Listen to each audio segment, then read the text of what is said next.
All right, let's get it.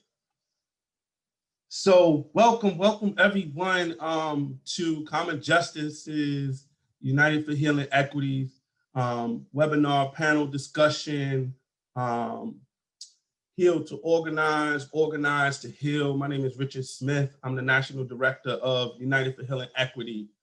I'm just going to frame the conversation a little bit, and I'm going to start with the first, I think, obvious thing is like most people probably like, what's United for Healing Equity? So many of you probably know United for Healing Equity by what we formerly named as Healing Works. And with Healing Works, our focus is on really providing the resources and the information necessary for folks who wanted to expand their healing work to support the healing journey of boys and men of color. After doing that work for a couple of years, we realized the fact that boys and men of color don't heal in isolation, and that we needed to expand our approach and our work to be more inclusive of those who, all people of color who've been impacted by trauma and violence, and ways in which we can provide resources and amplify the work of other people who have been committed to supporting all people of color on their healing journey. And then we also realized that the fact is that we can't just focus on just healing individuals without changing the same systems that are perpetuating the harm that has caused the compounding of the interpersonal violence and individual violence and trauma that we experience. We can't focus on just providing resources so that people can address their personal needs without building the collective power of people who have been impacted, so we can start to define what healing looks like for us, and we can hold those people who are in positions of power accountable for making sure that we have the resources and relationship and the capacity to heal the way that we see fit.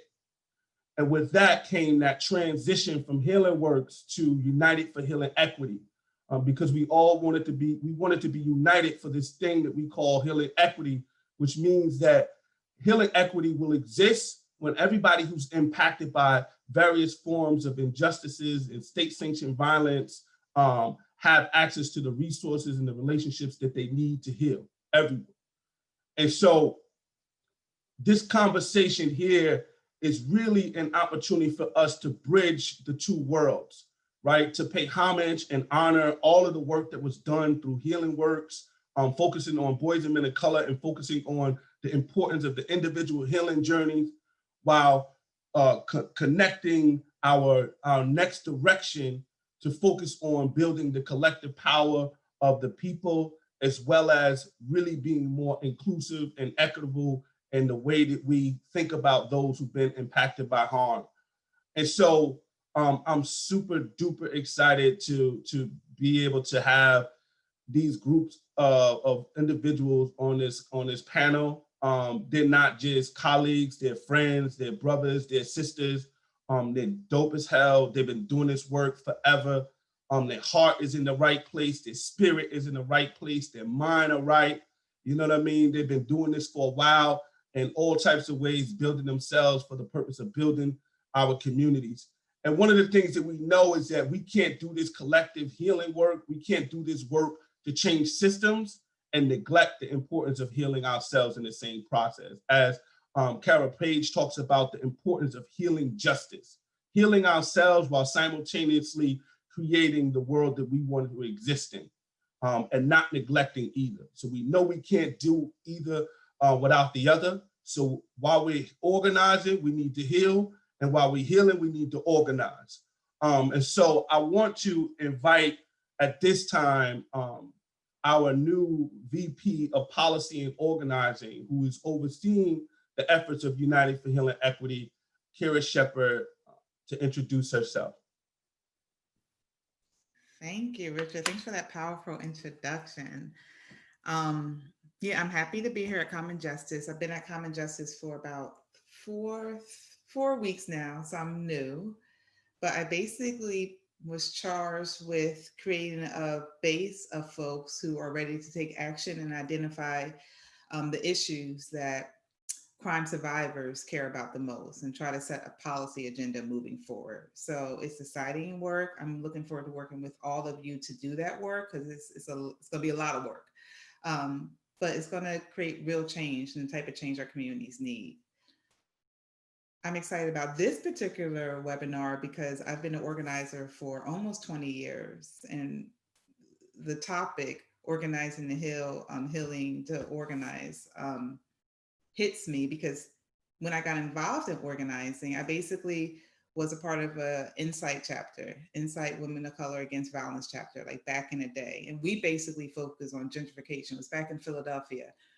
And for me, it was just like healing and empowering to be with like a group of women of color who cared about the same issues I cared about and gave me hope that we can do something. And like ever since then, I've been like doing this work. And every time I do policy work, I do organizing work.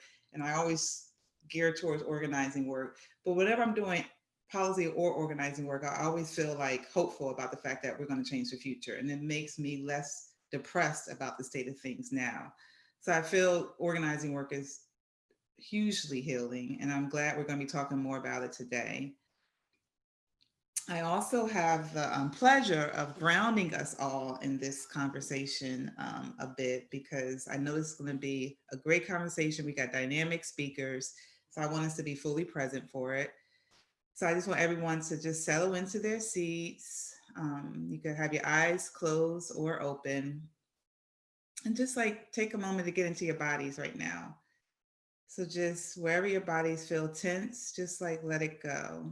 You know, go into your shoulders, your lower back, your legs, right down to your feet. Just let go of the tension. Now I want us to bring our attention to our breath. So just take 3 deep breaths. On the inhale, let's do a count of 3. On the exhale, count of 3. Let's do that 2 more times.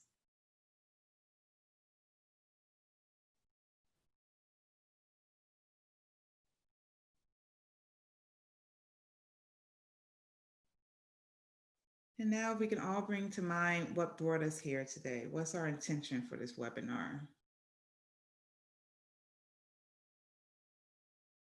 And when you're ready, you can open your eyes if your eyes are open. And I'm going to turn it over to Richard, and I'm excited about this conversation we're about to have. Thank you so much, Kira, for that. I needed that. This is a heavy topic. And so, we got to be in a position where we can feel as light as possible to do this work sustainably. And I think it's important for us to just emphasize the fact that this is not just a webinar. This is just not a conversation. This is a prelude to the work, right? And at the end of this conversation, one of the things that we are going to do is we're going to present some action steps on work that we can do collectively. So we don't want to just talk about it. That's not who we are. We don't want to talk about it. We want to be about it. I also want to just note really quickly on a logistical level that there's opportunity for you to pose your questions via chat, but we also have carved out a substantial amount of time afterwards for the community to just be a part of this building session, to be a part of this conversation and pose their questions and comments. So feel free to pose your questions, your comments, and thoughts in the chat, and just know that at the end of this, we have about 25 minutes where we're going to dig deep and allow for us to just really be a part of a larger community with all of y'all who are participating.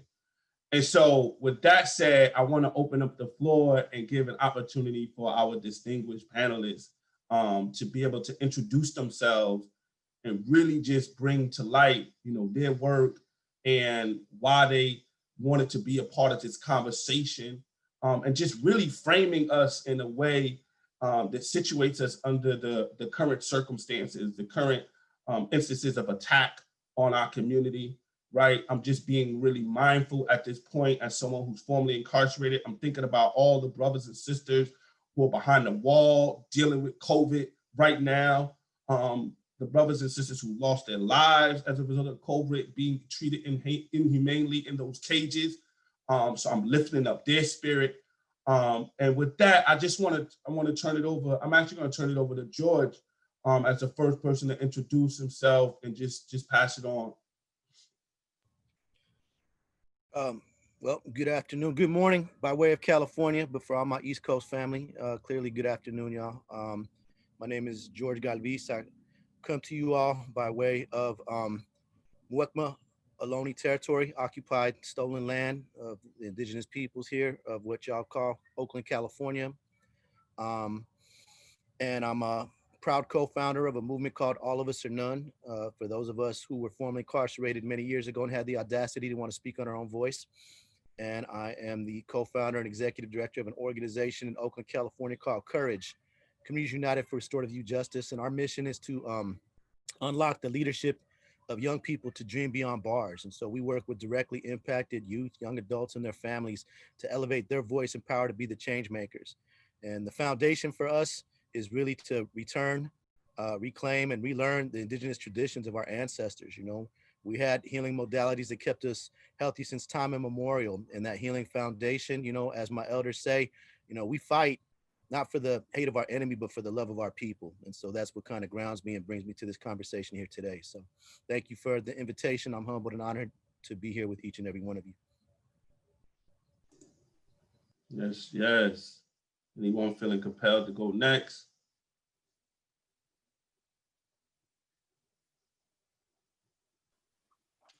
I came to heal, which I came to do. Nah, peace. Thanks, Common Justice, Rich, Kara, all of our panelists, and everybody tuning in today to bring vibrations, to bring spirit. We was talking about being nervous a little bit, or talking about vibrations before we started, and we also talked about like today trying to make this conversation as authentic as possible, and trying to speak to each other. So yeah, man, I'm excited about some of the work that we did to kind of prep the space. And I'm also excited about what's going to happen that wasn't prepped, and like, you know, what all of our energy going to bring together. My name is Corey Green. I'm 39. You know, I'm originally born and raised in Queens, but my family's from the Delta, Mississippi, and Journey to Jackson, Mississippi. I just recently finished my PhD. I'm a father of a young prince about to be 18, just turned 18. I'm a husband to a lovely wife for 17 years. And I spent a lot of time on the block, in the corner, in prisons, and still a lot of legacies that come from street wisdom, grassroots wisdom, particularly organizing in prison, and organizing that led to the influx of prison around the 60s and 70s. And really thinking about, like what George say, how do we get back to our ancestors' teachings and our elders' teachings? And how do we develop our spirits so that we can connect with the ideas that's going to help us get to where we're going. So I'm here today to kind of get some of that today. Hopefully all of us could, help me get some of that, and hopefully I could bring some of that too. Thank you, Corey. Someone said to me years ago, they said, when a formerly incarcerated person gets their PhD, an angel gets their wings. I was like, yo, that's dope. And it was during the time when I was struggling in my process, still struggling. So, you know what I mean? Not to say that you haven't already had your wings, brother, because you've been flying, you know what I mean, and keeping it low to stay among the people at the same time. But congrats on that, brother, and thank you.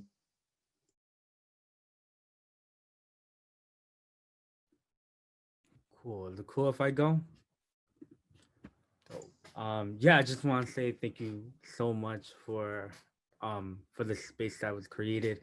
Richard, Kara, thank you so much. And I'm just with the folks on the panel, y'all are amazing inspiration, and I love y'all. Some folks are familiar to me, so yeah, it's just great. Hi everyone, Daniel. I am the coordinator of the Community Defense Project. We are a program within the Promise Student Movement here in Providence, Rhode Island. We are a Southeast Asian youth-led organization that tackle systemic issues in low-income communities by being in solidarity with Black Lives Matter, tackling issues of deportation, and creating sustainable housing for queer folks in our city. Um, our our program specifically works on fighting against police violence, an overall systemic issue that affects Black, Brown, Indigenous folks. Our main goal is to create a culture of resistance against police and ICE that are targeting our communities by harming, arresting, and deporting our folks. By doing that, we organize through a block by block basis where we're able to work with community members in certain communities where it's heavily being surveillanced by police and ICE. We are currently doing cop watch as a way to practice block by block organizing to hold police accountable, and having directly affected folks in that block to organize with their own community and support each other. And we're always looking at organizing as a way to heal. And that's why we're here to talk about it today. And yes, just thank you so much, because this is a moment to learn and to really build with each other, doing similar work. Yes, thank you, brother. Thank you, Daniel, for all your sacrifice. Man, now definitely not least, but the last person, someone who's very dear to me, who from the moment we met, I felt like our spirits were kindred. Such a powerful, such a thoughtful, such a humble, such a brilliant um, servant of the people, someone who wants all our people to like realize their power and their potential and to heal. I would love to hear this introduction from our sister, Anna, Dr. Anna Ortega Williams. I'm really grateful to be here. Thank you so much, Richard. Thank you so much, Kira. Thank you so much, Common Justice, for holding spaces that nurture dreams. I'm here. That's what I'm here to do. I'm here to share from my experience of growing up in the Bronx in the late 70s and 80s. I'm here to share my experience of 20 years of being a social worker. I'm here to share my understanding and wisdom about how organizing, it has never been separate. For me, speaking from my own cultural lineage as a Black woman, cisgender Black woman, queer mother, like I pull from so many different traditions of what it means to survive. And organizing is one tool that existed in someone's kitchen cabinet, along with the herbs that they use to help heal someone's belly, that help someone be born, and also help someone when they were mourning beyond a grief that they never thought that they could get through. So to me, organizing is one filament, it's one thread that has many different facets. And I'm excited to share the research that I get to do about how we heal, how we have healed through historical trauma, how we co-create post-traumatic growth, and how the harm that happens isn't just on an individual level, it's also on a mass group level, and so is our strength. And so I'm excited to learn and to share, and organizing just like water is life.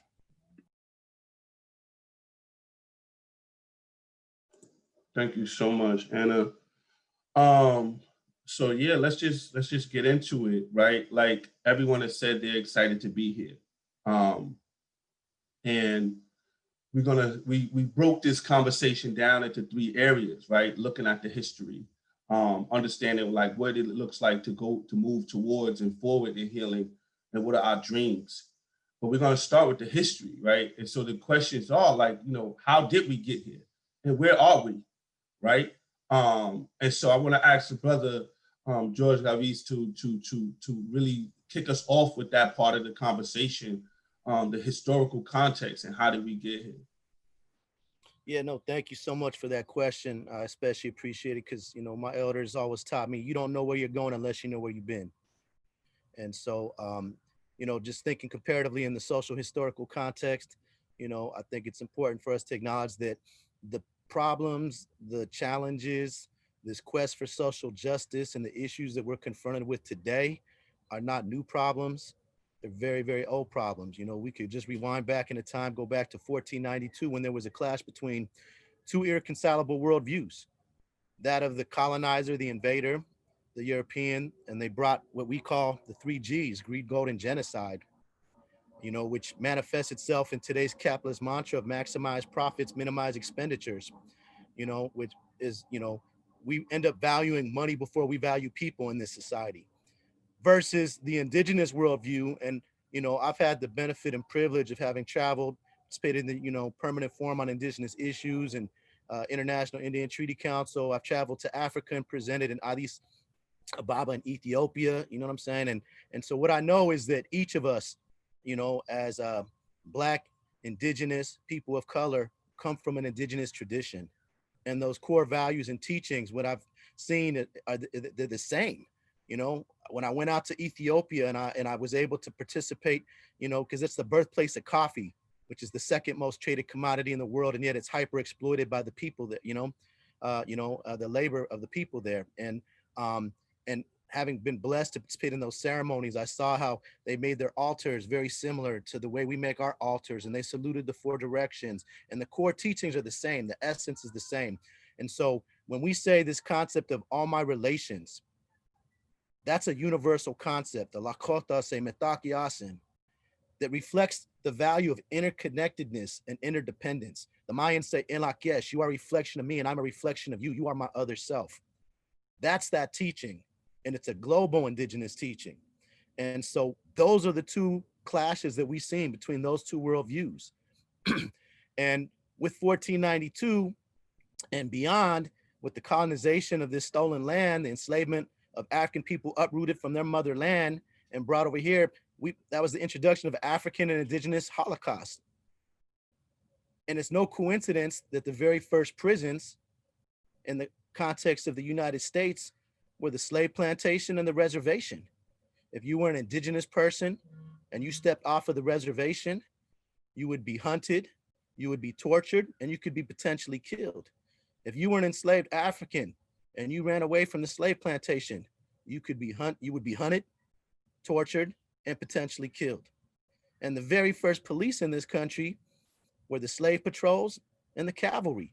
So when we look at the makeup of who's impacted by state violence, criminalization, and mass incarceration today, it's no coincidence that it's people who are of African and indigenous descent. And just to kind of educate, my brethren who identify as quote unquote Latinx, I think folks need to really think what they're identifying with when you say that you are a Latin. Because to me, Latins are some damn colonizers. That's some invaders. So Spanish, French, Italian, Portuguese, English, you know what I'm saying? Is that what you really want to identify with? It's a way of erasing the African and indigenous history. And if you come from Latin America, the Caribbean, or the Spanish-speaking world, 90% of that world now are people of African and indigenous descent. You know what I'm saying? So, so-called Latinx ain't a racial identity. It's an ethnic identity, y'all. And so we need to reroot ourselves in a racial identity, in my belief. And so understanding where we came from and understanding the roots of those things, then the fundamental question becomes, how do you reform that? You don't. You got to dismantle that. You know what I'm saying? And so that's why we're out here on the streets. That's why we're demanding defund the police. And, we are demanding radical steps of reform that will lead to fundamentally transform and eventually abolish these rotten systems. You know what I'm saying? So that's what we've been organizing for. I'll just say that, coming out of my own incarceration, I was, and I often share this with a lot of folks, like my own personal journey is intertwined, in my healing journey to the work that I do now as an activist and as an organizer. My earliest memory, my vivid memory going back to when I was 3 years old and witnessing my father, violently abuse my mother and fearing for my mother's life, thinking my father was going to kill my mother. And my father looked like the epitome of rage. He looked like the Incredible Hulk television series that was on TV with Lou Ferrigno at the time. You know what I mean? Big old bodybuilder painted up green. And and when he turned into the Hulk and he's putting his fist through walls, that's when my dad was putting his fist through walls. And my mother was turning blue and she couldn't breathe. And I worried for my mother's life. And, as a result of that, I always say my father taught me how to be a man by showing me what not to do. And so I never put my hands on a woman ever. But man, I numb my pain through violence by, putting my hands on other men who look like me, fratricidal violence, because I numb my pain that way. You know, I reproduced the violence that was produced in my home on the streets until at the age of 17, you know, I got charged with multiple felonies for my involvement with the drive-by shooting. You know what I'm saying? And one of the things I want to say too is I really want to invite folks to really kind of move beyond a lot of the, you know, the stigmatization and criminalization of what I refer to as the G word, gang. Affiliation has been one of the foremost ways that they try to criminalize Black and brown communities particularly, right?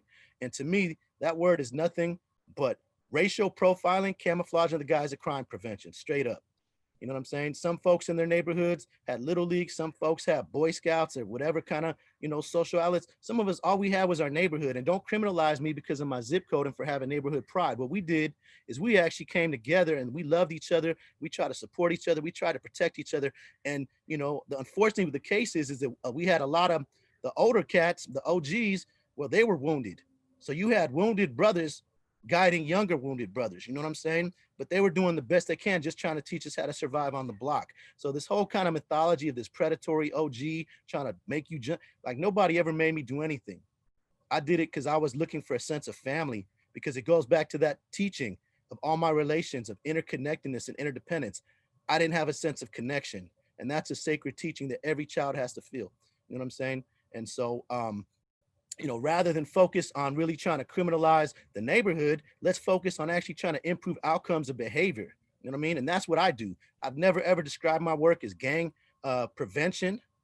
I focus on violence prevention, and I'm not just focused on ending violence so that we could be a bunch of passive Black and brown folks that continue to reinforce the racialized, you know, caste system in this country, but actually to elevate our voice and power to be resisting this rotten system, you know what I'm saying? And to be the change makers. And so we've been able to organize to defeat, you know, gang injunctions in Oakland. We were the very first community organizing effort in the country to fully defeat a gang injunction. As of March 2015, all gang injunctions in Oakland were lifted, all cases were dismissed. And that was a result of community organizing. That's people power. Then we moved on and we decided to look at some of the root causes of criminalization of youth in California.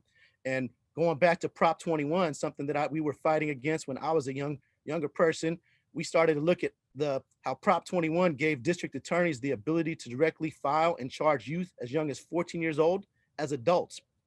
And we organized and we co-authored Prop 57. That came from the ground up. So anybody who tells you otherwise, just know that there's some people trying to pop their collar and chase a dollar. Some of these mega nonprofits try to hijack and take credit for our work, but that came from the ground up, led by formerly incarcerated people, straight up.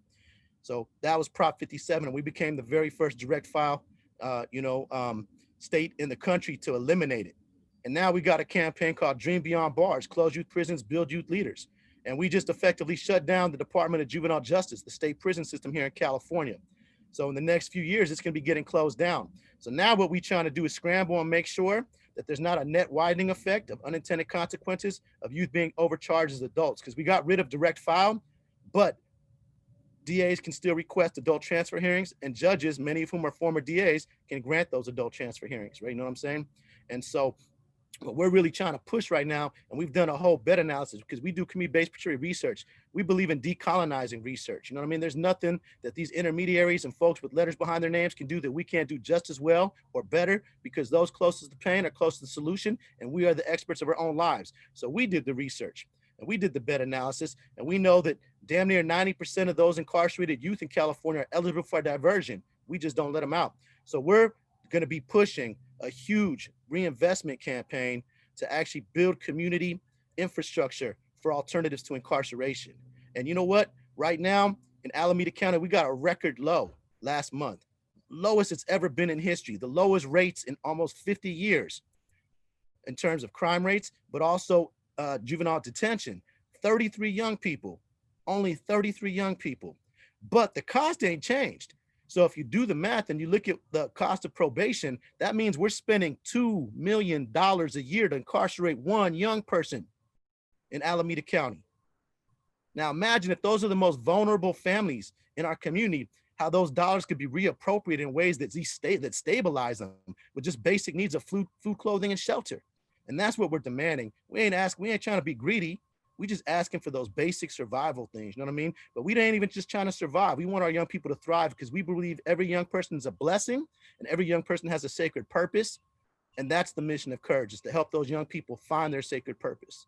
So that's it for me, brother. So thank you so much for having me. Whoa, whoa, whoa. Wow.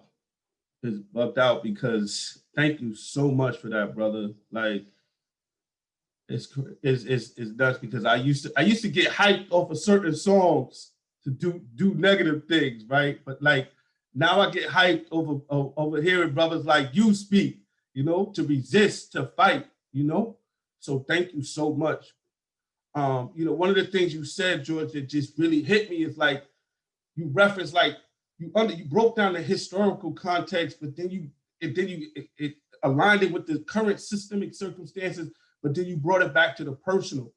And that's something that I personally feel like um, I had to really reflect on and get with. Like the fact that I understand the impact of mass incarceration and the fact the war on Black people, or what they say, the war on drugs, and the all of the impact of drugs in our community, and the historical context of all of that didn't negate the impact that my mother's addiction had on my personal life. And so when I think about Heal to Organize and Organize to Heal, I think about how important it was for me to heal from that personal relationship, and that knowledge wasn't sufficient. You know what I mean, bro? Like that knowledge of it, of the context, wasn't enough, because I still felt, as much as I could understand her behaviors from this level, it still hurt me. You know what I mean? And the pain was still there. So that healing journey had to be personal as well as political for me. So thank you so much, brother, for framing us. Come on, y'all know how we do. We said we're gonna let this flow. So hop in.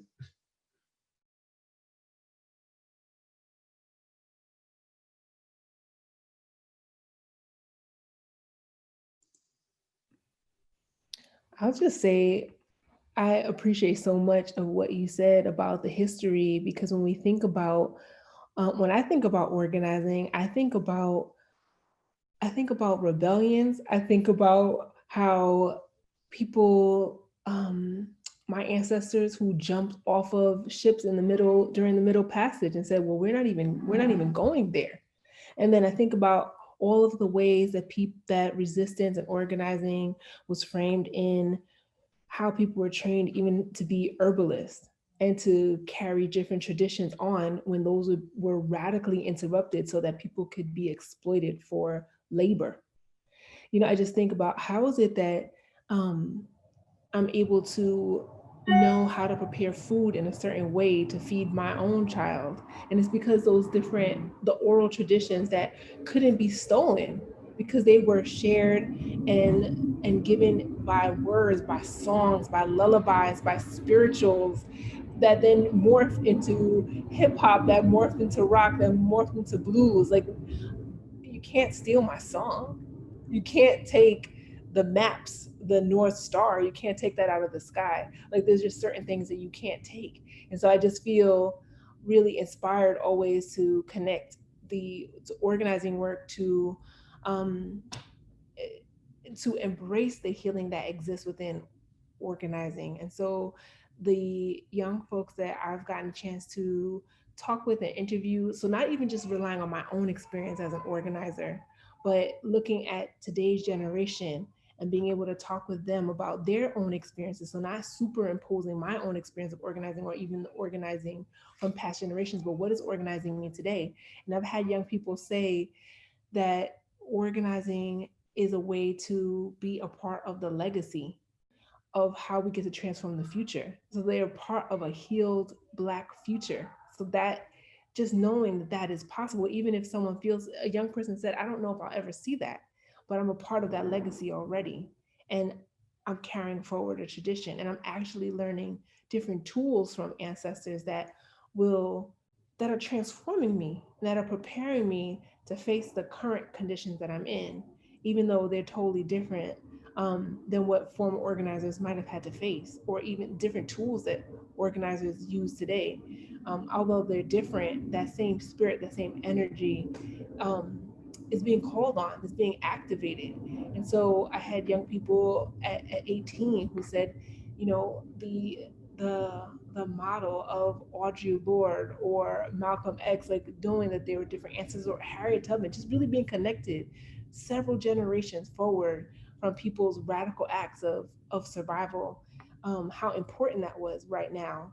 And then also being connected to people who were younger. So it wasn't just looking backwards, it was looking forward at the same time and looking present. So seeing how young people were also sources of energy and inspiration and radical acceptance of something else being possible. So I really appreciate how you brought in that historical context, and also um the ways that our peoples have supported each other's resistance. We didn't exist in isolation from each other. People who were of similar backgrounds, different backgrounds, racially, economically, they were able to find ways to resist and again support each other's survival. And so I draw on that lineage whenever I think about history, and I think about our mass group level harm and our mass group level strengths.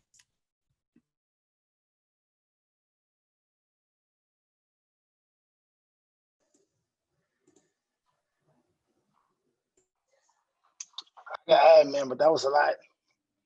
That was a lot. Y'all want more on that, or y'all want to go to the next question? Nah, bring it. Nah, I think George and Anna already said a lot. I think part of like the hill to organize the hill, and what Anna was saying earlier, like how always in our grandmom's cabinets, there always is like plants, but like the organizing is how you put the plants together. You still got to think about how you put that. So you never like just got plants without thinking about how do you heat them up? How do you get them ready? How do you get them to the people? How do you put it on your body? At what temperature you put at your body? So organizing like the even you're organizing yourself, you're organizing other stuff, you're organizing when to pick the plant. So I'm just trying to like queer a little bit that like you can't do one without the other. Like anytime you facilitate in healing, like we organized this panel today, but like that doesn't make it healing. What makes it healing is what we do and what we share here. And I think so. I just want to like just uplift like the queerness and like how those things are in each other all the time. And then like what George was saying, you know, and what Anna was saying, I think part of how I come into, I feel like going back to ancestor teachers, elders teachers, is really going back to like a practice of rituals, which is always about community, always about the sacred, always about the personal, going back to the plants, going back to cosmology, understanding the elements around us. And then when you think about Arab enslavement, European enslavement, and all the stuff George talked about from 1492 on, from convict leasing and to the intersection growth of like the systematic replication of the system and institutions and policies that trickle from Black people to just humanity in America. And you think about how the prison system was built, and you think about what this does to our relationships to what we used to know, and how far it takes us away, and what it does to our relationships to the people we live with as we experiencing this stuff through generations. So our relationship to cosmology, our relationship to water, but we are water, we are cosmology, we are university. So in a micro sense, you're looking at our relationships between women and men who are family, who are living together, and what that happens over the development of this ecosystem of violence that becomes the prison industrial complex, but it could be the educational industrial complex, it could be the immigration industrial complex, it could be the employment industrial complex. You see this engine and this force of colonization, of anti-Blackness, anti-Indigenous, that snatches us away from our relationships to our elders and our relationships to our ancestors, which has experience on how we got to migrate, how we got to separate, how we got to survive, how we got to relate to each other. So I think part of what the knowing, like you were saying earlier, Rich, like the knowing of this kind of like political, historical analysis is one thing, but the experience to know your grandmoms, the experience to know what it means to be in prison, the experience to know what it means to inflict sexism and experience sexism, and then to start to understand where some of these stories and some of these cultures come to you from, and how they get to your living room, and how they get to your stuff.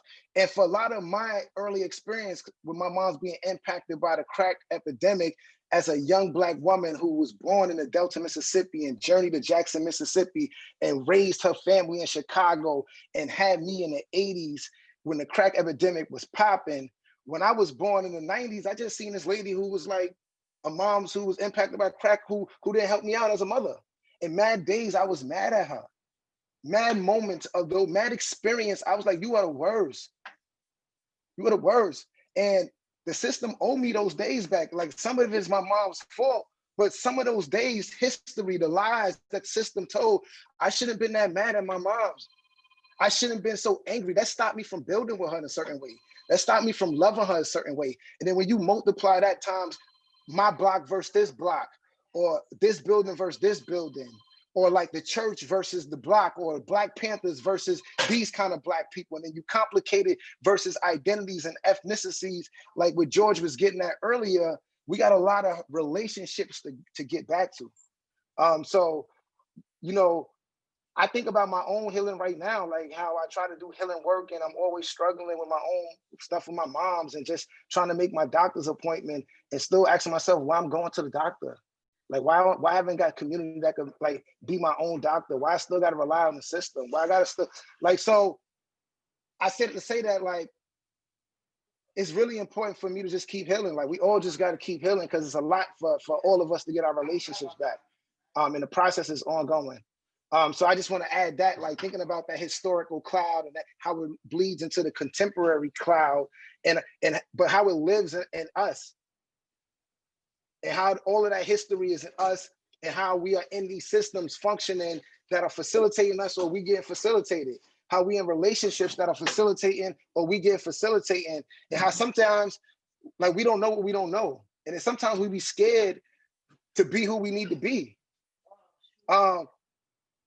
And thinking about, like, yeah, how do we keep feeding ourselves with community, feeding ourselves with rituals, feeding ourselves with that kind of hope, and that kind of practice of healing, so that we can get a little bit closer to each other. Because I feel like, you know, when we go into the next question, I can talk about it more, because I feel like a lot of it is like our fear, you know, to grow on an individual level, spiritually, morally, you know, because I think, you know, we talk a lot about political analysis and a lot about like political campaigns, but I think a lot of our healing, the way we've been hurt, we need to get our morals and our values up.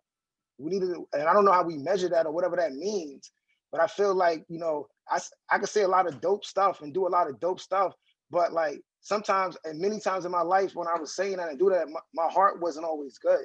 My intentions wasn't always good. And I think we don't really know how to get into that. Like, even those of us, like, I don't even know what I'm saying, like, but to really get into like, how do you make your ideas and your soul and your spirit and every walk who you are is a different conversation that I think is part of the healing too. Whew. Wow. So, wow. Anna, I know, unfortunately, you have to, you know, take off at 2:30. So I want to give you an opportunity to lead us into this next section where we're talking about towards healing. And in what ways have you experienced healing through organizing? And how do you care for yourself and your community while organizing? Because one of the things we often talk about is the fact that we're trying to heal in the midst of persistent trauma, persistent violence. And so, yeah, take us into that next section, please. Thank you. And Daniel, I'm sure you wanted to jump in on that history piece. So please, let's weave it all in together so that because your voice matters. And so for me, I'm really grateful for this conversation, this piece about like, how have I experienced healing through organizing? And I just want to shout out womanist and Black feminist thought that really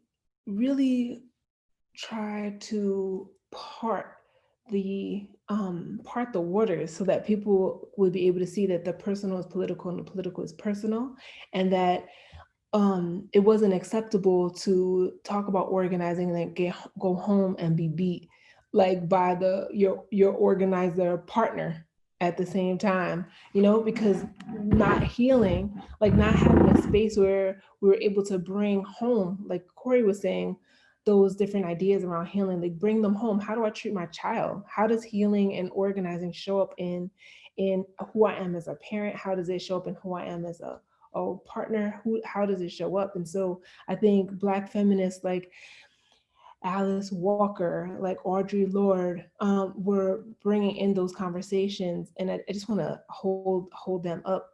Angela Davis, I just think that it's so important that we bring in their voices, because I think some of my mentors, like Esperanza Martel, who created like a healing model where she spoke about the internalization of oppression and how we implode and explode. So being able to take something like Fanon's work or Freire's work and talk about, well, how does this work in how the foods we eat? How do we eject capitalist or neoliberal exploitation in terms of what's in our corner store, and how that affects what kind of herbs we might need to grow and land that we need to reclaim around the corner from our buildings. I just think that organizing from the beginning, or also the Student Liberation Action Movement when I was an undergrad at Hunter College, and some of the organizers there just taught me that the world that we're living in, it's designed and based on agreement. And I was like, that's it? Like by agreement, like we can choose. I can say, I actually don't agree with that. And how we get to disrupt those, like that manufactured consent, like Noam Chomsky talks about manufactured consent. Like I didn't actually agree to that. Don't sign me up for this kind of vision for my life and vision for how I want to live, with the sustainability of the planet. And so to me, healing and organizing, it's one, getting rid of the binary. I think our world is full of binaries that destroy the actual interconnectedness of what is actually happening. Like even the work and the movement around Standing Rock and the Dakota Access Pipeline, it was about protecting water, and then protecting water and protecting life, and knowing that, like was mentioned earlier, all of my relations depend on this water. So when we organize and we stand up, we're saying like, actually, this has to do with everyone and everything. And so I think expanding the binary of organizing so that it includes where you live, it includes those who you love, it includes how we get our minds centered and grounded when it comes to even how do we fight back? How do we create visions for alternatives? So it's not that we're trapped only in like, I have to petition to you, but also what can I co-create right now? What can I practice? What can I rehearse right now that can give me freedom? And that doesn't have to wait. And so like shouting out Adrienne Marie Brown or Ajiris Dixon and people who are also thinking about what are ways that we can learn from not only our ancestors, but we can learn from the plants, we can learn from the constellations, just how do we bring together our actions so that we're healthy and whole and well, and that is also organizing. It's not separate. It's not necessarily something that you purchase and buy, because we live in a society where even our self-care and wellness is marketed back to us and taken out of context, and then becomes a product that you can get in a 99-cent store. So it's not about the hyper exploitation of our wellness either, or our harm. So that's what I rely on when I think about, or that those experiences of healing being spread like fabric, throughout living, and knowing that all of that is so relevant and so important.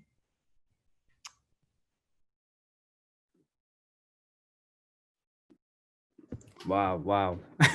I'm a little speechless. That was pretty amazing. But just on top of that, I just want to really talk about healing in general, especially for us organizers, has to be intentional. I mean, It has to be a way where we're specifically looking at this thing and really healing from it.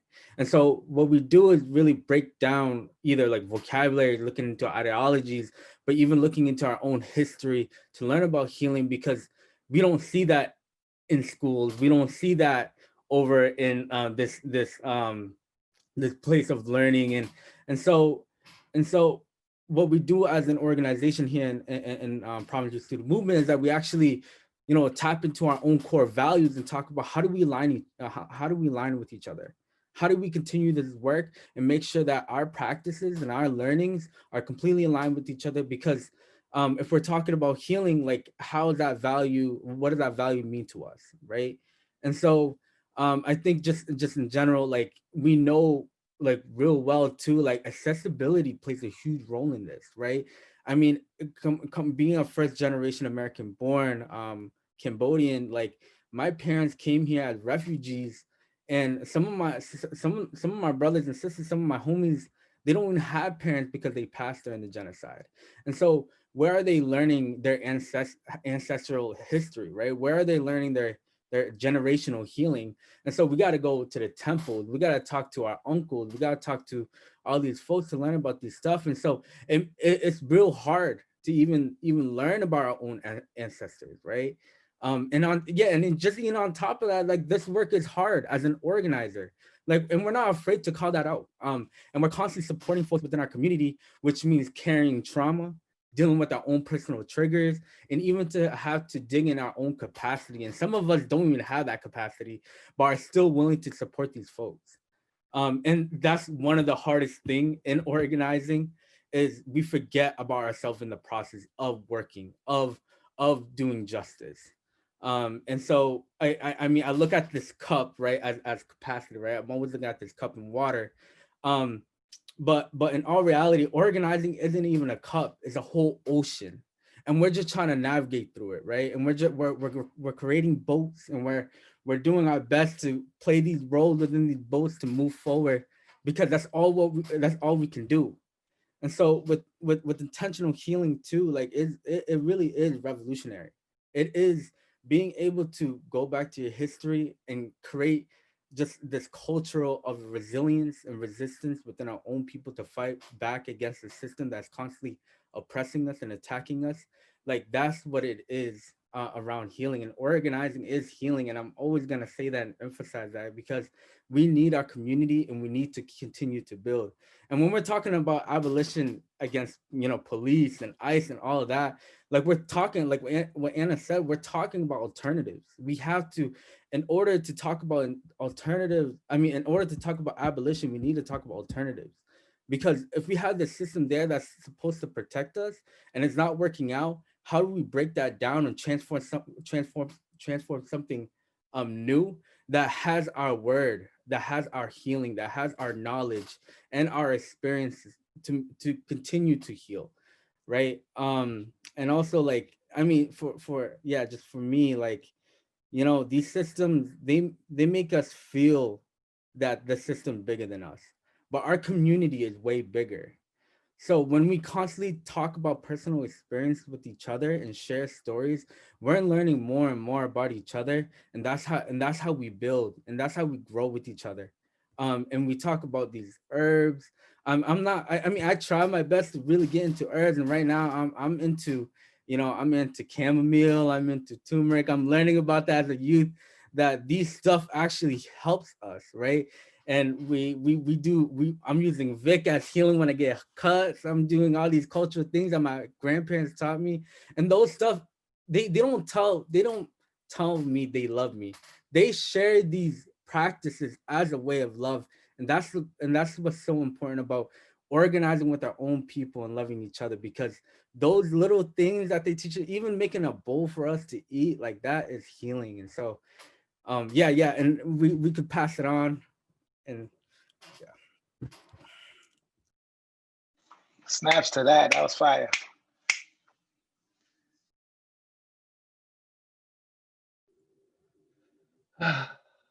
Yes. And I know you have to leave us, but thank you so much for all of your wisdom. Thank you so much. your It was knowledge. everything to be here, and I'm really grateful to have listened. And I mean, one last thing I'll say is that humility, organizing is also about humility. It's about how we also, I think every single day with every interaction, I'm like, how does that relate to how I'm showing up for the next thing? And I think that humility helps us to know, like, systems are made up of people, and are made up of choices. And how am I, like, that wisdom of not replicating the master's house with the master's tools? Like, how am I constantly opening up to that interrogation, to that exploration, and to that healing? I think healing is also that, is like where we get to eject those things within us that we even associate with ourselves, but really isn't us. Like, it's about how we might have been socialized to function within the society that exists. And there are things that we've been socialized to believe and to do and to be that we actually don't need anymore. And so that we get an exploration, and in every interaction, we get a chance to reinvent ourselves and reinvent the future we want to live for. We get to live for that, and we get to have joy while we're doing it. And I just really appreciate the way people have been telling that kind of story.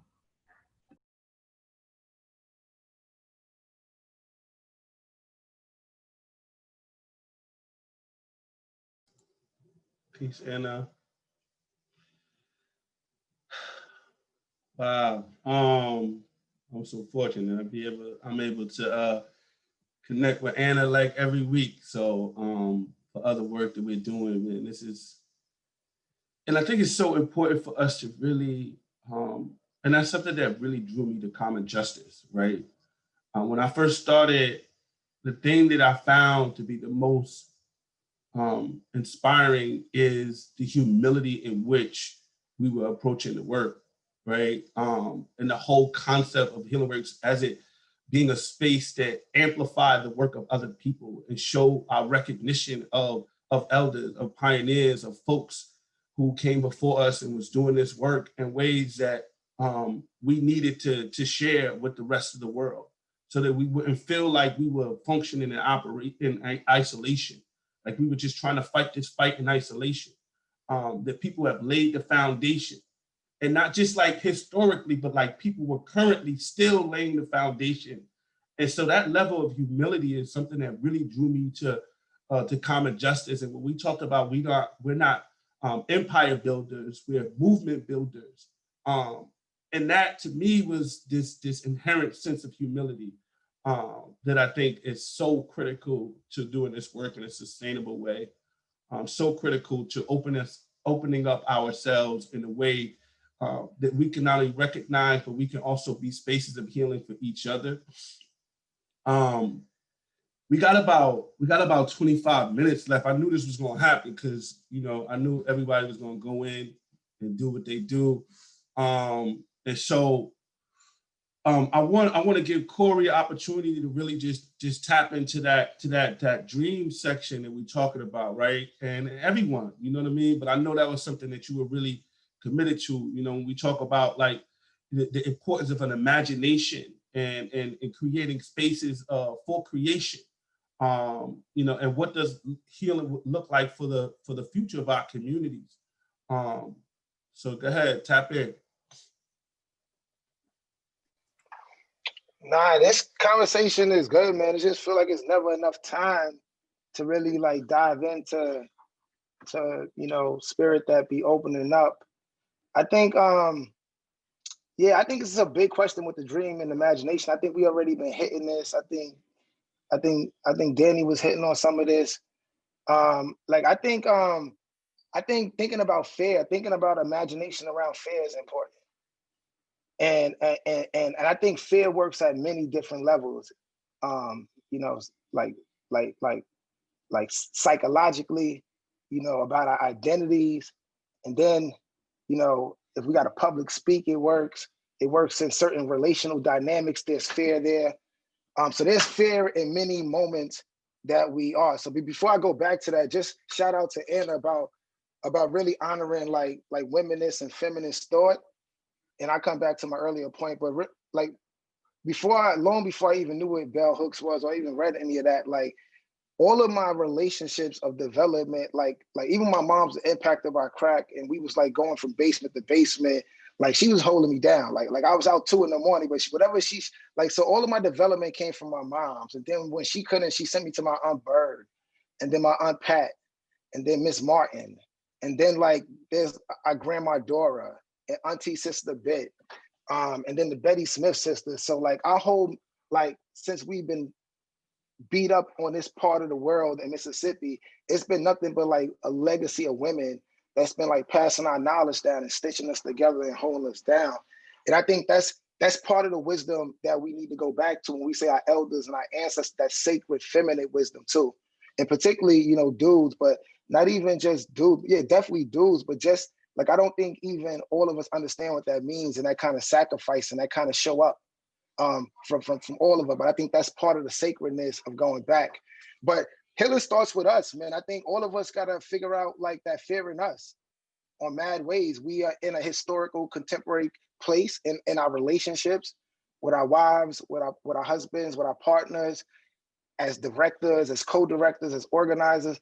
Any space you in, it's a universe. And if you look at it long enough, there's moments that you got to figure out who your spirit gonna be, and how your spirit gonna show up, and what parts of your spirit gonna show up.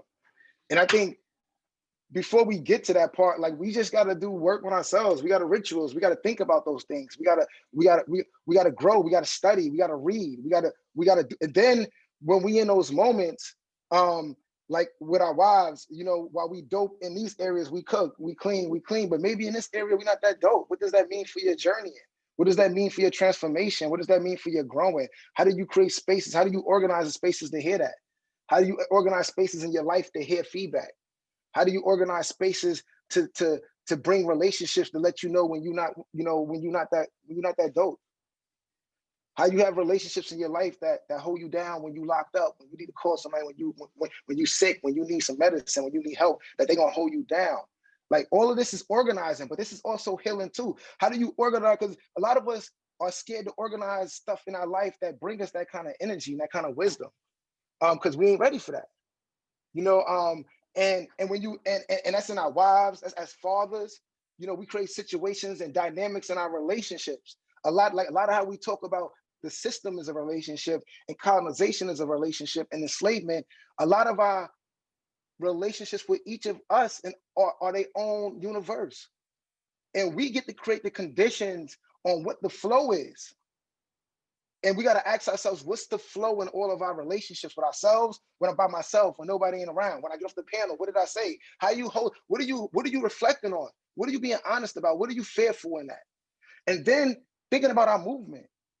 Like, I know I say stuff that people probably don't like all the time, but I don't know if everybody got the space to be like, Corey, I don't really know if I like that, bro. We need, like, I know people say stuff I don't like all the time, but I don't know if we got the relationships or the trust that we can say something to each other where it don't feel like it's beef or it's hate or something or it's hurt.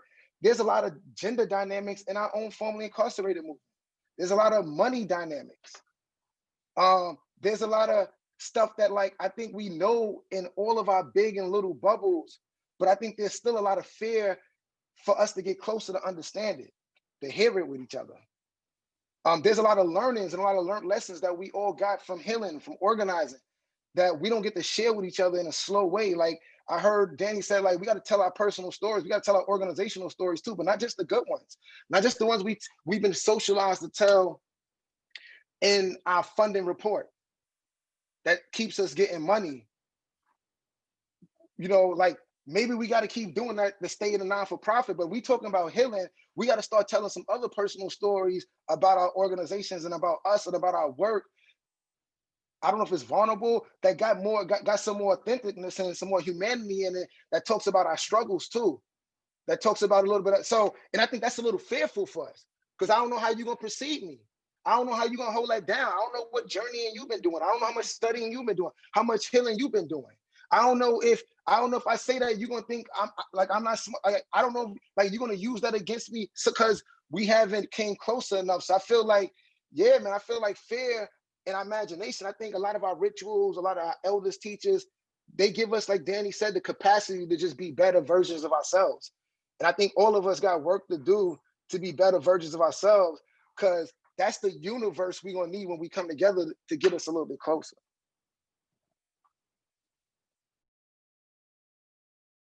Damn, you're right. We ain't got enough time. Cause I'm like, how can we push this joint back another hour? Because we do need that. Because that's what this meant for me. Everything you just said, brother. Everything you just said.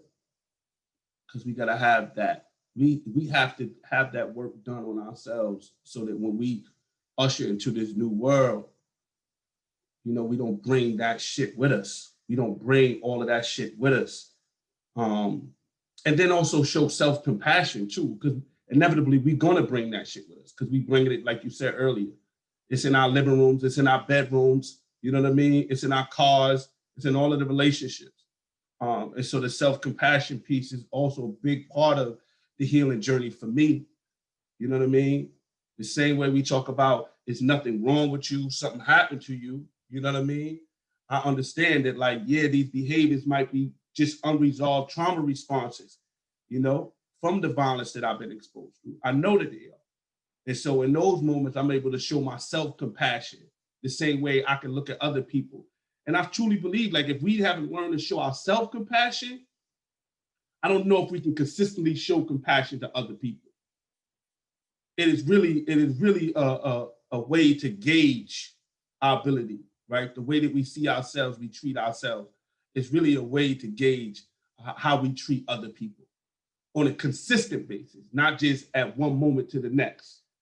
You know, that's why when Sister Maya Angelou ancestor said, out of all the principles, the most significant was courage. Because without courage, we can only exhibit these other principles erratically, sporadically. They won't be consistent. We won't be fair consistently. We won't be just consistently, right? We won't be humble consistently if we don't have that courage. And so I think this is a perfect time to open up the floor. I know we got a question already. And please, you know, don't be shy. This is family. This is, we all here together. This is an opportunity for us to form our relationships. I know we got a question from Anissa Ford, who asked, like, you know, how do community activist groups evolve into an actual organizations, nonprofit, corporations committed to building equitable society? Anissa, you could also come on if you want to come on and ask those questions. We would love to hear you, you know, so feel free. And this is the time we just open it up to everyone else, you know, to jump in, chime in, tell us where you at, what you feeling. I'd like to jump in if I could real quickly.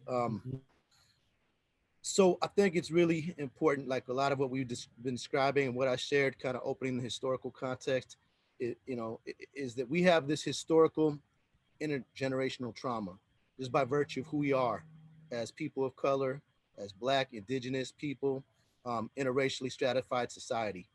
And so, Indigenous communities, we call it, post-colonial stress disorder, Black community, post-slave stress syndrome.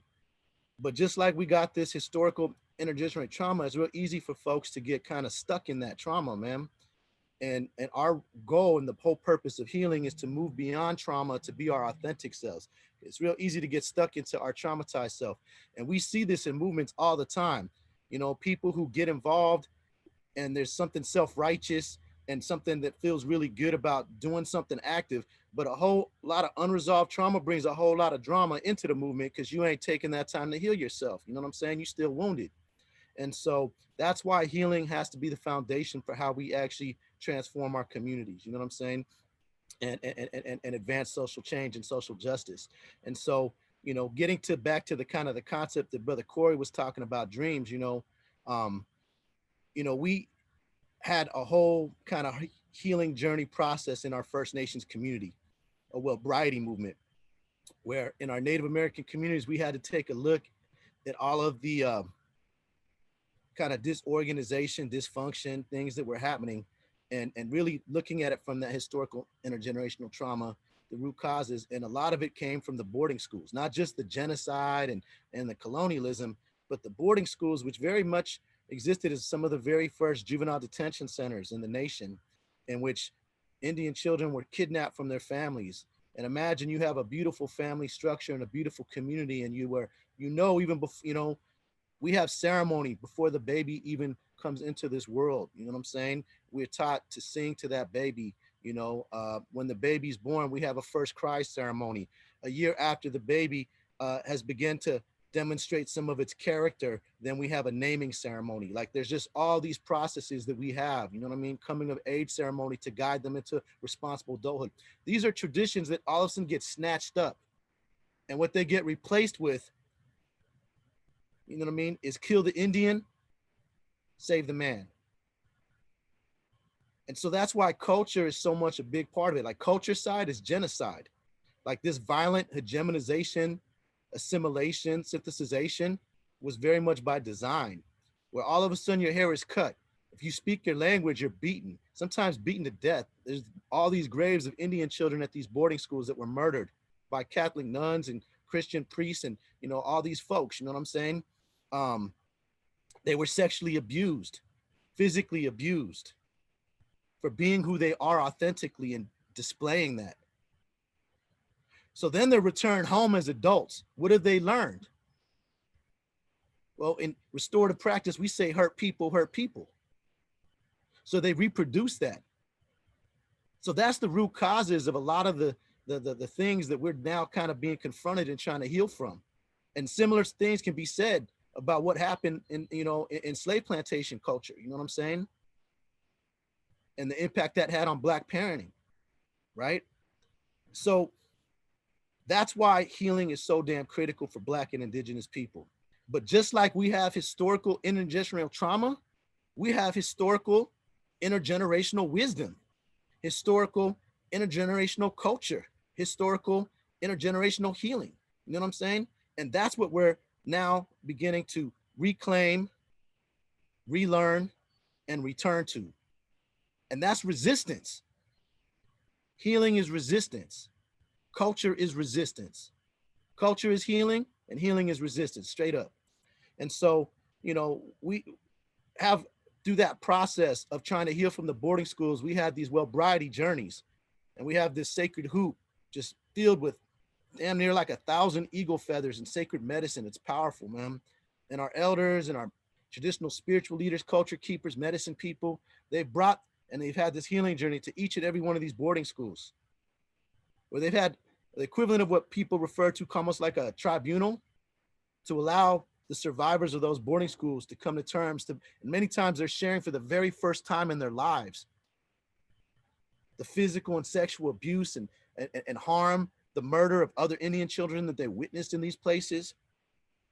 And we pray to make those spirits of those Indian children that were killed to be at peace, and entire communities heal as a result of this. Because we say hurt people, but we also say healed people, heal people. And so from this journey, we came about what we call the 4 laws of change for Indigenous people. And the first law of change is that change comes from within. The knowledge is innate. Everything you need to know about healing is already inside you. Sometimes we just need a facilitator to ask the right questions, or we need someone to just hold up that mirror to remind you of your sacredness. That's the first law of change. The second, going back to this concept of dreams and dreaming, is that in order for change to occur, it must be preceded by a vision. Vision is very powerful in our traditional culture. We have ceremonies to cry for a vision. That's part of how you find your sacred purpose in life.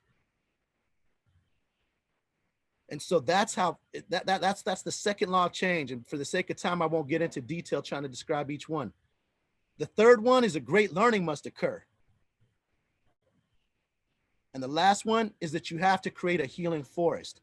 And what that means is it's recognizing our families, our communities, everything, and each and every one of us being connected to each other, going back to all my relations, is that we are an ecosystem, interconnected and interdependent. But if the roots of that forest, of that ecosystem, have been wounded, if they're sick as a result of racism, homophobia, patriarchy, and misogyny, and all these other kinds of things, all those isms, all those things that have wounded our communities, then what we do have to do is we have to doctor them up. We have to heal them up and replace them with the things that we know keep us healthy. Culture, love, acknowledgement, connection. You know what I'm saying? So we have the wisdom already there, man. It's there. It's been there. It's always been there. And the knowledge is already inside each and every one of us, y'all. And so, you know, we need the dreamers, that because dream is where hope comes from. And right now, man, people are feeling real hopeless. It's hot on the block out here in Oakland, man. I buried young people just in the last 4 months. And honestly, like as a young man, I was taught to be strong. We don't share our tears. So I suppressed my tears. And during that time that I suppressed my tears were some of the most violent years of my life, because my pain became anger, my anger became rage, and my rage became violence. And I get a lot of strength and I get a lot of healing today from letting those tears out. And I've buried young people during this time. And I've held family members whose loved ones have been murdered by the police. And I get inspired by the families of Sean Monterosa, Ashley and Michelle, those powerful brown sisters, by Amanda and Vanessa, the sisters of Eric Salgado, murdered by the California Highway Patrol. The irony is that they were out there marching for George Floyd when their brother got killed. Sean Monterosa was out there marching for George Floyd when he was murdered by Vallejo PD. That's the irony. And they're already, with this fresh wound, transforming their pain to power. I get inspiration from that. But those are some of those false teaching, that negative male socialization. I get strength and healing from letting those tears out, and that's one of the ways that I heal. The other way I heal too, and you'll see this, every great Black and brown comedian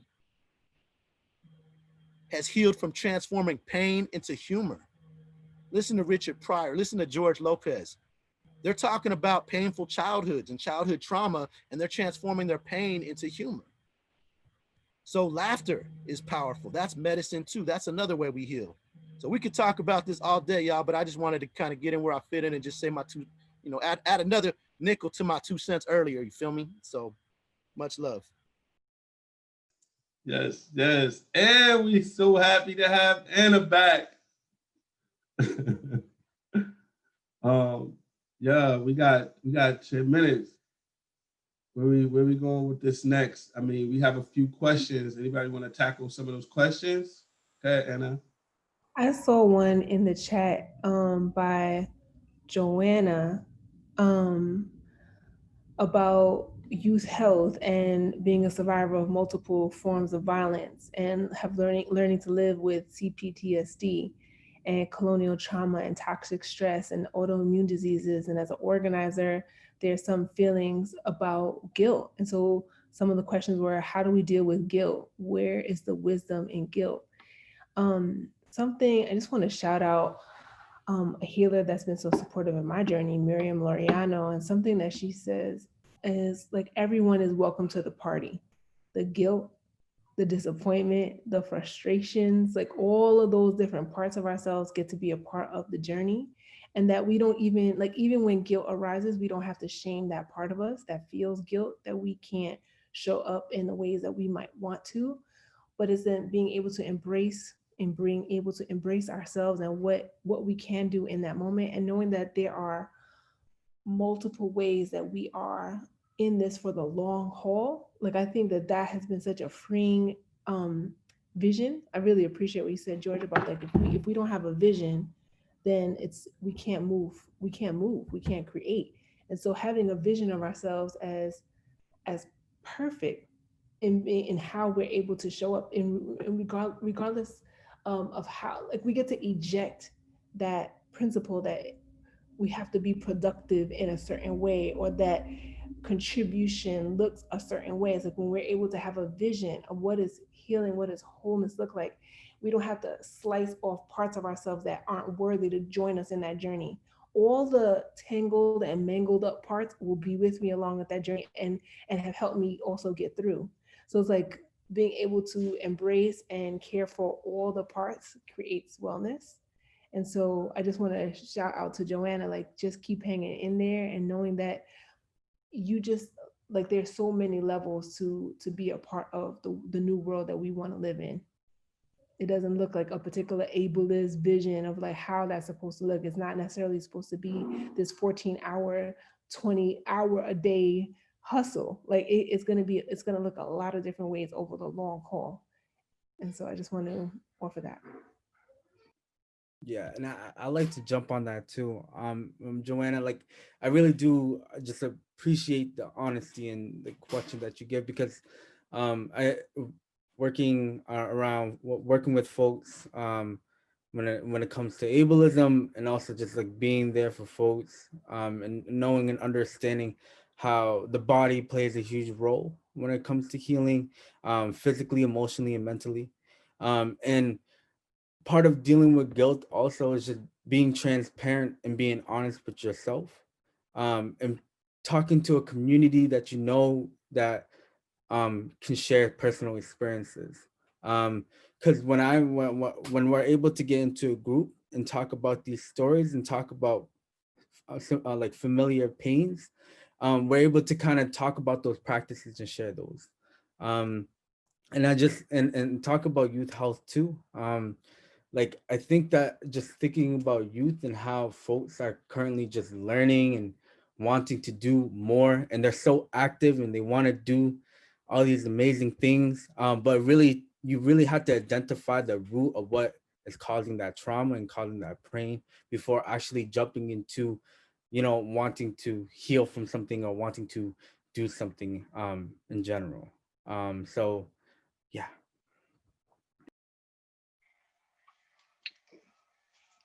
Corey, you see that question from Jennifer? Nah, I didn't see it. I'm like, oh.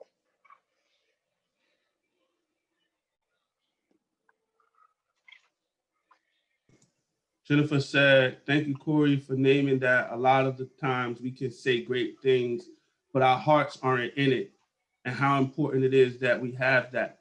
How do you know, what does it feel like for you when your heart really is in it, when you're being honest, and what you have seen, felt be possible when your heart is really in it? Yeah, I think that comes from the journeying. I think like one example is like with my wife. We've been married 17 years. We got together when I was, we've been married 17 years. We've been together like 20 something years, but we got married when I was 21. She was 23. And I didn't know nothing about being a husband. I still don't know nothing about being a husband. I know a lot more than I knew at like 21, but she was willing to journey with me that way. She was way more advanced about love and about how to hold it down, as any woman, but just also just like she had a lot of that in her infrastructure as a family too, way more than me. So she just had a lot more pedagogy around that, but she journeyed with me and she taught me a lot. But there was moments where like, I probably wasn't like her dad or what she needed me to be. And she didn't give up on me. And she told me about it too. And she also inspired me to grow more. But she also gave me space to be like, you can,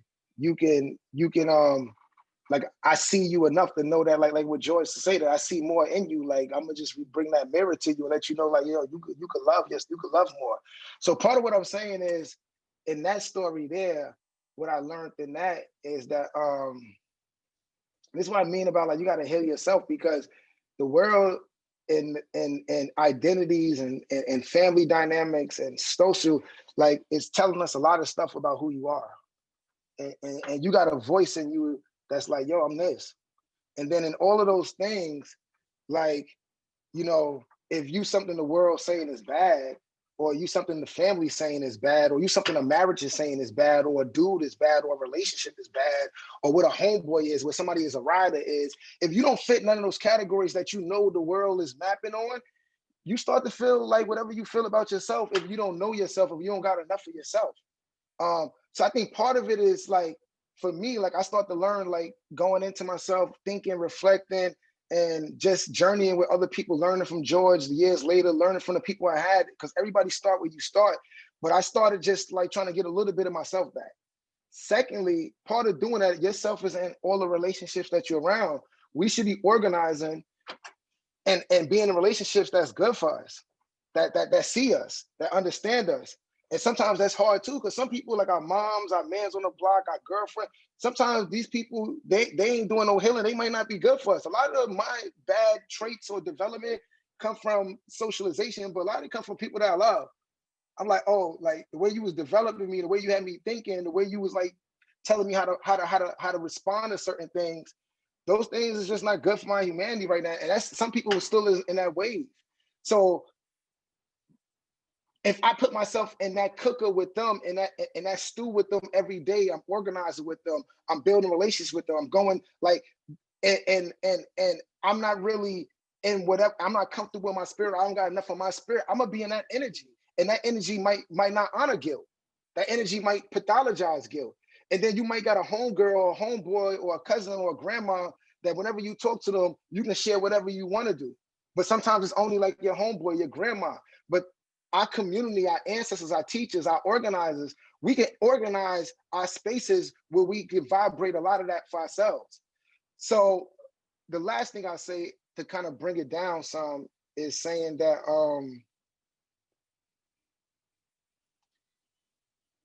I think all humanity got shame and got guilt in it. Like we just like, and definitely if you Black and Indigenous, and definitely if you a woman or queer, like there's somebody in your family, somebody in the news, something is on map onto your humanity that's going to shame you and guilt you. And a lot of times it's more than once a day. Sometimes it's like repeatedly. Sometimes it's in different levels of institutions and relationships daily. That's going to be regular. So that's what we're fighting against. That's why we got to go back to our culture. That's why we got to go back to ourselves, because that is there. But it's hard, you know, when you don't got yourself, when you don't know yourself, when you don't got people. So I'm not going to, it's hard. We all got different capacities. I think that what I'm saying is that like, there's no answer to it. I think what I be doing, some days I'm stronger than others, other days it get to me too. And it gets to me a lot. But what I think works for me is studying, knowing myself, knowing my capacity, knowing where I'm weak at, knowing where I need, so that lets me know where I got to grow at. Where if something lands on me this way, I ain't gonna be ready for it. You know, I'd be honest, like, yo, if somebody come on me with this kind of conversation, I ain't ready to build about that. And I think about that. And I study on that. So, and I prep for that for the next day.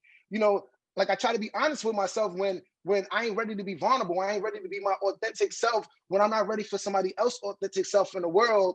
If I got that in my spirit, if I'm conscious of it, you know, and like George said, I'm learning now how to ask myself certain questions that help me get more access to some of those places inside of me. And I work with it.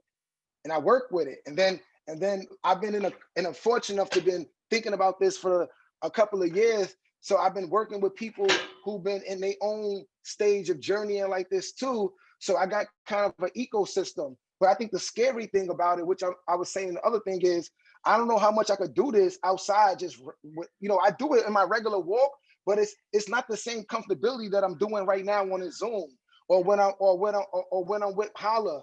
Like when I see somebody on a train, I'm definitely doing some of that, but I'm also worried about how much can I go. When I'm on a block, even when I go to, you know, even on this call right here, it's a level of weariness. It's like, how much can I go?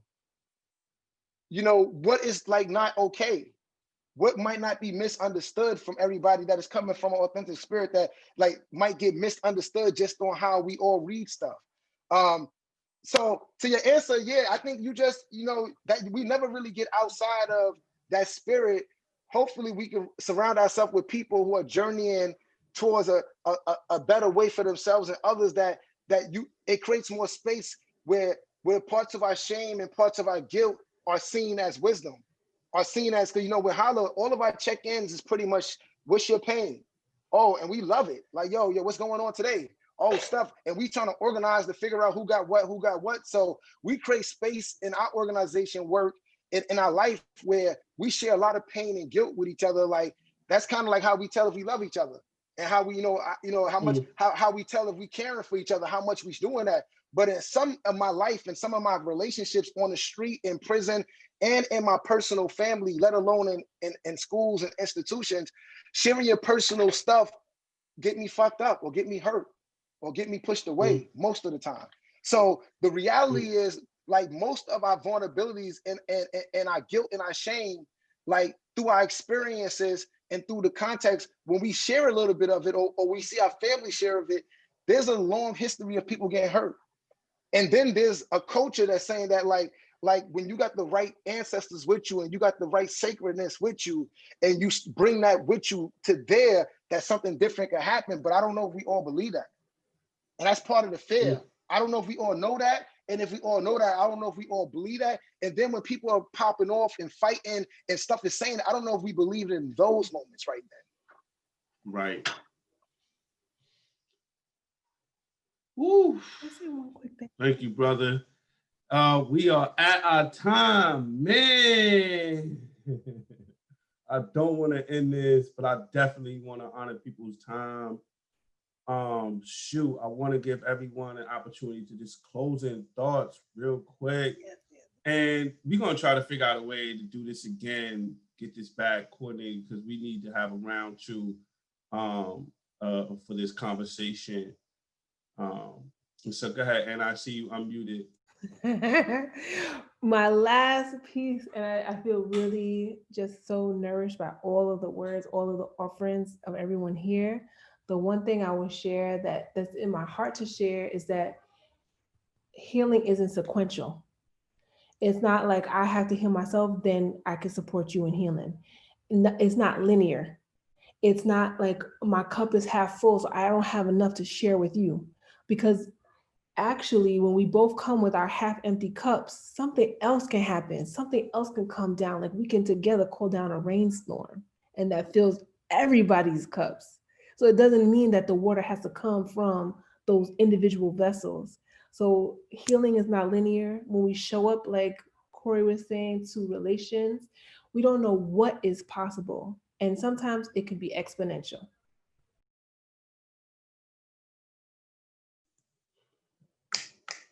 There you go. Yeah, just the last minute thing. I just also want to say that, like, you know, we're always in this, when organizing, we're always saying we're radical. You know, we're creating these culture of resistance. But in all reality, like, fighting for our people isn't radical. Fighting for our people is love, is peace, is justice. It's really just from being from within our spirits, and really just showing out like that. That is what's seen as loving and healing for our own people. And just speaking on like abolition, just to go back onto the dream question, like abolition, you know, it seems, you know, like an imagination, but it isn't, because we've been creating these alternatives since day one. We've been creating community of safety in our own communities since day one, and creating all this healing for our people since the very beginning. And so yeah, I'm just thinking about all these alternatives, like when we're fighting, you know, when we're fighting against a certain issue, like we're not just gonna take it down, we're gonna build something right after that. And so that's the real process of healing. And I'm so blessed to be in the space with y'all, and very happy and grateful. And yeah, I'm just like, I'm hyped right now. I'm real hyped. Right, I'm ready. Can I say one more thing? Just Uh-huh. the last thing, I think, like what I was saying and all of that, and what I think what George was saying too about the relationships, is that you can't heal alone. Mm-hmm. You cannot heal alone. And I don't know what that means to the people listening, but what I mean by that is that, like, for one, yeah, you got your relationships in your personal family, you got your relationships in your ethnic family, your queer family, your organizing family, your ancestor family. But also what I'm saying is, like, those relationships determine if you healed or not. Mm-hmm. You can't say you healed. You can't say you grown. You can't say you a leader. It's up to those relationships to name you that. And it's only how you journey and how you decide to journey and struggle. Like we name Martin, Malcolm, Harriet. We throw those because they journey the way that like we name them that. We give them that. You know, some of us who are leaders in our stuff, some people in our family is gonna be like, I don't give a fuck about that person. That person is this, and we know who we are. We might be the dopest person on the panel, but somebody in our family, somebody on our block is like, yo, I don't know about that.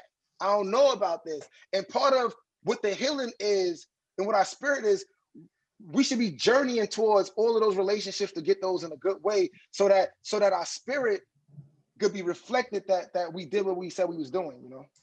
Woo! Thank you, everyone. Thank all of the participants. We will be reaching out to you. We have your contact information.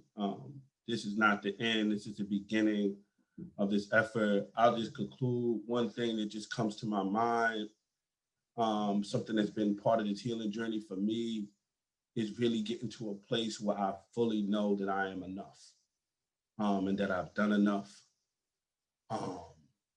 And nothing that anyone else can say or do can take that away from me, because it's there that I'm able to really give of myself wholeheartedly, flaws and all. So I want to thank Jennifer Lopez for giving me a quote from Nikki Giovanni on that piece. Thank you all. Thank you, Anna. Thank you, George. Thank you, Daniel. Thank you, Corey. Thank you, Kira.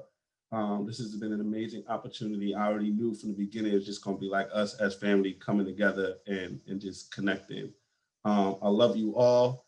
I'm healing for love. I'm healing to receive love. I'm healing to learn how to give love. I'm healing for all of that. And until next time, take care, everyone. Peace.